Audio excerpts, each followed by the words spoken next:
Hi friends, ఈరోజు బియ్యం పిండితో సన్నపూస కారాలు తయారు చేస్తున్నానండి. దానికి కావాల్సినటువంటి ఇంగ్రీడియంట్స్: ఒక కప్పు శనగపిండి, ఒక కప్పు రైస్ పౌడర్. చాలామంది అంతా శనగపిండితోనే తయారు చేస్తారండి. నేనైతే బియ్యం పిండి యూజ్ చేస్తున్నాను, ఎందుకంటే క్రిస్పీగా రావాలనేసి. ఫస్ట్ శనగపిండిని, రైస్ పౌడర్ని జల్లించుకోవాలండి.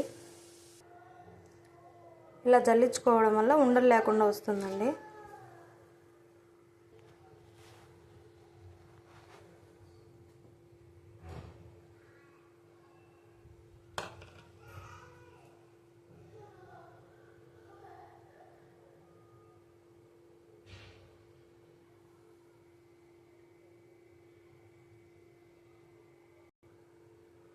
ఇలా ఉండలేకోకుండా శనగపిండిని, రైస్ పౌడర్ని ఇలా జల్లించుకోవాలండి. తర్వాత హాఫ్ స్పూన్ వచ్చేసి పసుపు, 1 స్పూన్ వచ్చేసి కారము, 1 స్పూన్ వచ్చేసి సాల్ట్, 1 స్పూన్ లేదా 2 స్పూన్ల ఆయిల్ వేసుకోవాలండి, లేదా నెయ్యైనా వేసుకోవచ్చు. ఇలా అన్నీ మిక్స్ చేసుకోవాలి.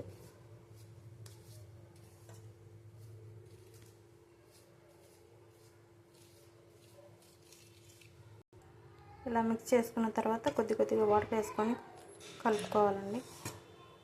పిండి అంత గట్టిగా కాకుండా ఇంకొంచెం మెత్తగా కలుపుకోవాలండి. ఈ కన్సిస్టెన్సీలో ఉంటే సరిపోతుంది. ఇలా ప్రెస్సింగ్ గన్ తీసుకొని మనకు కావాల్సినటువంటి సన్నపూస కారాల బిళ్ళని దీంట్లో సెట్ చేసుకోవాలి. ఈ విధంగా చూపిస్తున్న విధంగా దీన్ని సెట్ చేసుకోవాలి. ఈ ప్రెస్సింగ్ గన్లో కొంచెము పిండి వేసే ముందర ఆయిల్ వేసుకోవాలండి, అతుక్కోకుండా ఉండడం కోసం. ఇలా ఆయిల్ అంతా వేసుకోవాలి.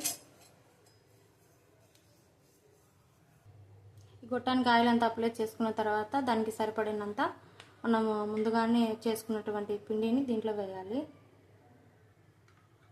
కడాయి పెట్టుకొని ఆయిల్ వేసి ఆయిల్ హీట్ అయిన తర్వాత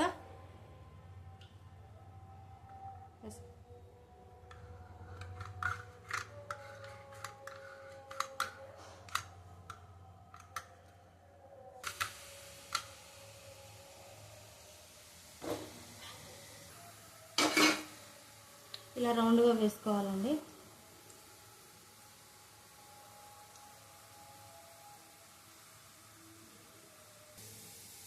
ఒకవైపు కాలిన తర్వాత మళ్ళీ టర్న్ చేసుకోవాలండి. ఇలా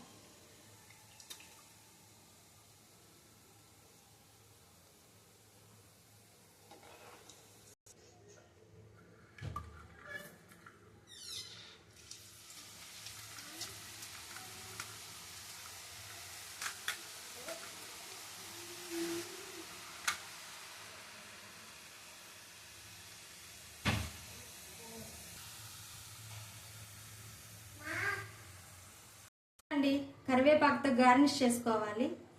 కరకరలాడే బియ్యం పిండి, శనగపిండి కారం పూసలు ప్రిపేర్ అయిపోయాయండి. ఈ కారం పూసలు బయట కంటే ఇంట్లో చేసుకుంటే హెల్త్కి చాలా మంచిదండి. మీరు కూడా ఇలా ట్రై చేయండి. Thank you for watching. Please subscribe my channel.